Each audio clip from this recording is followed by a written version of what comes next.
오늘은 성경 속의 막장 드라마 이야기 한 편을 소개해 드리려고 합니다. 세상의 막장 드라마의 주요 주제는 불륜과 치정극일 것입니다. 그러니까 성경 속에도 막장 이야기 사건들이 많이 있죠. 그런데 이제 사람들은 막장 이야기를 욕을 하면서도 호기심을 갖는 야릇한 점이 있는 것 같은데, 이제 성경 속에서 나오는 막장 드라마 여러 사건들 중에서 그 중에서 단연 다윗 왕과 우리아의 아내 밧세바 사건이 아닌가 싶습니다. 그 사건의 내막은 사무엘하 11장에 보시면 자세히 기록이 되어 있습니다. 어느 날 해질녘 어스름한 시각에 다윗 왕이 왕궁 옥상위를 거닐다가 이웃에서 목욕을 하고 있는 여인의 모습에 반해가지고 그 여인을 불러다가 간통을 합니다. 그로부터 얼마 후에 이 여인이 임신을 하게 된 사실을 알게 된 다윗 왕은 그 비밀을 감추기 위해서 한창 전쟁터에서 전투하게 여념이 없는 그 남편 우리아를 불러다가 하룻밤 휴가를 줍니다. 그가 자기 아내와 잠자리를 갖게 하므로 다윗 왕의 불륜이 완전 범죄로 매듭짓기를 바라면서 말이죠. 그러나 너무나 충직스러웠던, 바보스럽도록 충직스러웠던 이 우리아는 사무엘하 11장 11절에서 고백하기를 뭐라고 말합니까?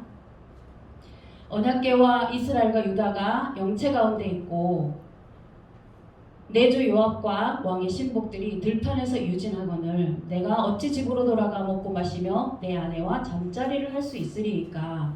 내가 이 일을 행치 않기로 내 왕의 사심과 내 왕의 혼의 사심을 가리켜 맹세하나이다 하면서 그 명령을 거부를 합니다.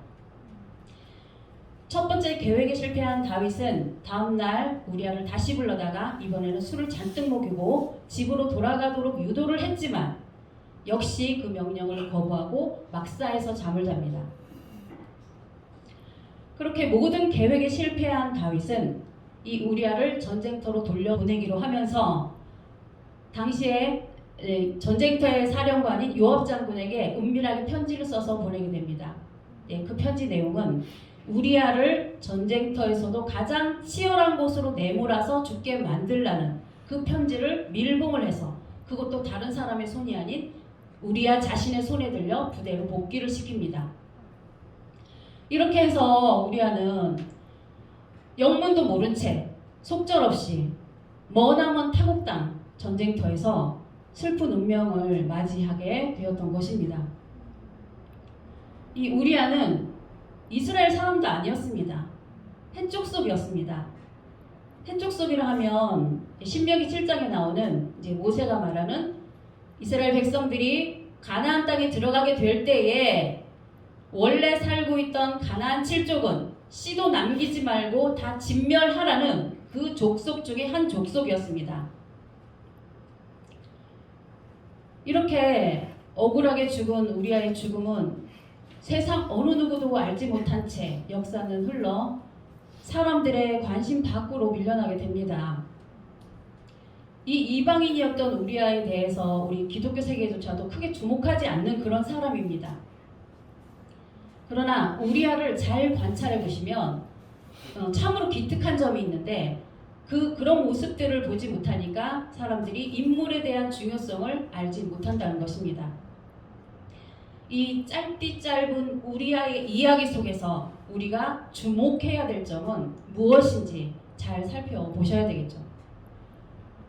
그는 사나이 중에 상사나이로서 너무나 충직하고 멋진 장수로서의 모습을 보이고 있는 것입니다.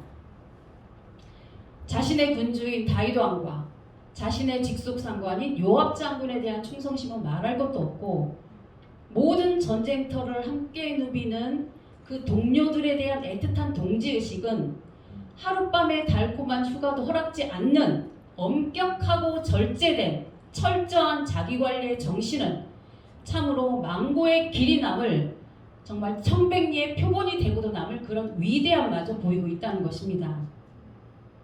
자, 이런 모습을 보이는 것만으로도 존경스러운 모습이죠. 그러나 여기서 멈춘다면 그냥 세상 역사 속에 길이 남을 위인으로는 존경받겠지만 성경 역사 속 위인으로 존중받기에는 부족할 것입니다. 그러나 우리아의 진정한 위대함은 이 사나이다운 기백에서 머무는 것이 아니라 하나님을 모르는 해쪽 속 이방인으로서 어떤 이스라엘 사람들보다도 더 투철한 하나님에 대한 신앙심을 보이고 있다는 것이 그의 위대함을 더욱 돋보이게 하는 것이라는 것입니다. 그러면 과연 그의 어떤 고백이 이런 표현을 하게 했을까요? 그는 그의 고백을 잘 살펴보시면 그는 다윗 왕에 대한 언급을 하기에 앞서 요압 장군에 대한 언급을 하기에 앞서 가장 먼저 언급을 한 것이 바로 언약궤에 대한 고백을 하는 것이었습니다. 사나이로서 장수로서 자신을 발탁하고 키워준 그런 다윗 왕과 요압 장군에 대한 의리를 지키는 것에는 일면 이해할 만하지만 하나님을 모르는 이방인으로서 하나님의 언약궤가 변변한 성전 하나 갖추지 못하고 천막 속에 방치되어 있는 모습을 가슴 아파하는 그 하나님에 대한 신앙심은 어떻게 가지게 된 것이었을까요?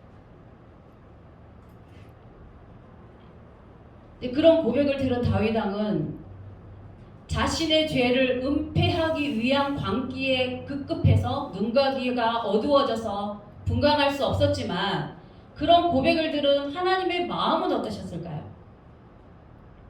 그렇지만 하나님께서는 우리아를 살리도록 간섭하지 않으시고 그냥 묵묵히 다윗이 집요하고 사악한 죄악을 저지르는 그 치밀한 계획을 그냥 두고만 보셨던 것입니다. 그렇게 해서 우리아는 슬픈 운명을 맞이하고 말았지만 이 우리아의 아내는 다윗 왕의 의도대로 다윗 왕의 왕후가 되어 부귀영화를 누리다가 자신의 아들인 솔로몬 왕을 다윗 왕의 후임으로 등극시키는 최고의 호사를 누리게 되었던 것입니다. 이렇게 이 두 사람의 이야기는 양극단의 대조를 보이면서 사람들의 기억 속에서 멀리 사라져 가버린 것입니다. 그런데 우리가 여기서 주목해야 될 점은 우리가 그렇게 위대하게 바라보던 다윗 왕에 대해서 다윗 왕이 이렇게 치밀하고 계획적인 범죄를 저지르는 사람이었다는 것을 알게 될 때에는 우리가 그동안 다윗 왕에 알아왔던 허상에 허탈감이 들 지경이라는 거예요. 성경 속에 가장 경건한 신앙인이었던 다윗 왕이 이 지경이라면 세상의 왕들이나 지도자들은 어떤 상황이겠습니까? 그러니 세상이 이 지경이 되어 있는 것입니다. 왜 하나님께서 이런 상황에서 개입하지 않으셨을까요? 왜 우리아를 억울하게 죽도록 내버려 두셨을까요? 우리가 세상에 살다 보면 억울한 일이 얼마나 많습니까? 그러나 성경을 깊이 보시면 원망과 불평이 가득할 수밖에 없는 현실을 다시금 바라볼 수밖에 없는 감추어진 성경 속에 비밀스러운 메시지가 있다는 것을 발견하시게 될 것입니다.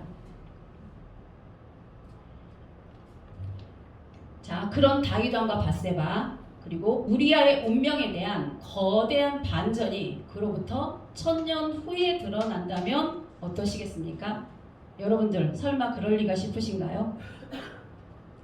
그로부터 진짜 1000년 후에 예수님과 함께 나타난다는 사실에 주목하시기 바랍니다. 이런 사실들을 살펴보시면 하나님의 일하시는 스케일을 조금이나마 이해하실 수가 있을 겁니다. 그 비밀이 진짜 어디서 나타나느냐면 마태 1장의 예수님의 족보 속에서 나오는 것입니다. 예수님의 족보에는 총 42대의 조상의 족보가 나오는데 거기에 5명의 여인이 끼어 있다는 것은 잘 아시죠? 첫 번째는 야곱의 12아들 중 넷째인 유다의 며느리였다가 유다의 아들을 낳은 다말이 있고, 두 번째는 여리고 성을 정탐온 군사들을 숨겨준 기생 라합이 있고, 시어머니를 따라 이스라엘로 들어온 모압 여인 룻이 있죠. 그리고 예수의 어머니 마리아가 있는 것입니다. 그리고 거기에 한 여인인 우리아의 아내 밧세바가 들어있는 것입니다. 그런데 이제 이렇게 말하면 이게 무슨 반전인가 싶으시겠죠.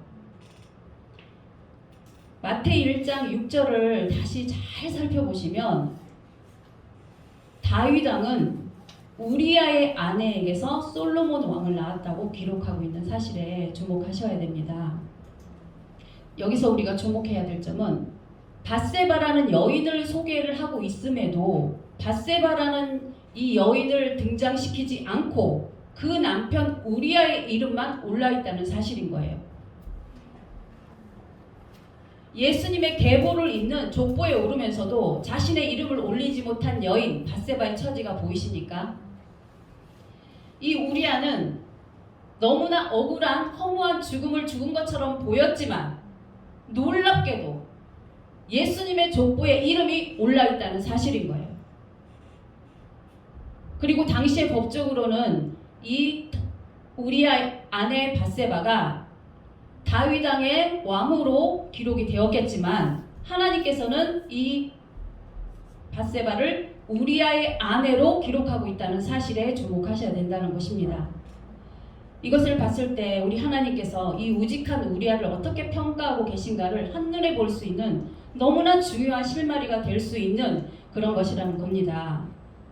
정말 너무나 한참 젊은 나이에 억울한 죽음을 당한 것처럼 보였지만 하나님께서는 이 우리아를 의인으로 인정을 하고 계신다는 것이고 유대인이 아닌 남자로서는 유일하게 예수님의 족보에 오르는 기막힌 영광을 얻게 하셨다라는 것입니다.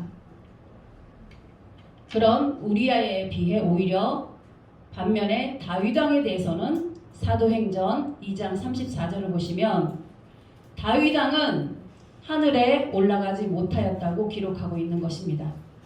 다윗 왕이 하늘에 올라가지 못하였다는 말은 무슨 말인가요?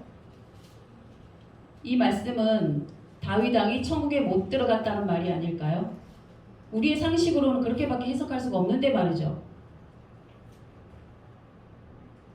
계시록을 공부해 보시면 계시록 20장에 보시면 첫째 부활이 소개가 되어 있는데 이 첫째 부활에는 이미 죽은 수많은 사람들 중에 오직 목배임을 받은 순교자들만이 이 첫째 부활에 참여한다고 기록하고 있습니다. 이런 사람들은 천년 왕국 때에 그리스도와 더불어 천년 동안 왕노릇한다고 약속된 그런 사람들인 것입니다. 그렇다면 우리아는 이 등급의 반열에 올라갔다는 말이 되는 것이고 이 반열에 다윗 왕은 못 들어갔다는 말의 의미인 것입니다. 그렇다면 하나님께서는 이 우리아의 죽음을 하나님의 나라를 위해 순교한 순교자급으로 존중해 주고 계시다는 거예요. 하나님께서는 이 우리아의 죽음을 언약궤를 위해 수호하다 죽은 거룩한 죽음으로 여기신다는 것입니다. 그래서 우리가 성경을 깊이 알고 하나님의 마음을 깊이 알아야 우리가 어떻게 무엇을 위해서 살아야 할지를 알 수 있게 된다는 것입니다. 지금 이기는 것이 반드시 이기는 것이 아닐 수도 있고 눈에 보이는 결과가 전부가 아닐 수도 있다는 사실을 알아야 하는 것입니다. 반면에 지금은 너무나 초라하고 부족하고 나약하고 실패한 실패자의 모습이지만 결국 하나님 앞에서는 최후의 승리자가 되는 삶도 있을 수 있다는 것이죠. 이런 하나님의 법칙은 오직 성경을 깊이 알아야만 분별이 가능하게 되고 하루하루의 우리의 삶의 현장에서 하나님께서 인정하시는 삶을 선택할 수 있게 된다는 것입니다. 우리가 세상에서도 세상의 법전을 모르면 내가 하는 행동이 합법인지 불법인지를 모르게 되는 것처럼 우리가 성경을 깊이 알지 못하면 내가 하나님 앞에서 하는 행동이 상받을 행동인지 벌받을 행동인지를 구분할 수가 없게 된다는 거예요. 다시금 결론을 말씀드리면 다윗 왕은 찰나의 유혹을 위해 우리아를 버렸지만 하나님께서는 이 우리아를 영원히 품에 안으셨다는 사실을 기억하시면서 우리도 우리아처럼 최후의 승리자가 되는 삶을 살게 되시기를 기원드리면서 이 말씀을 마치도록 하겠습니다. 감사합니다.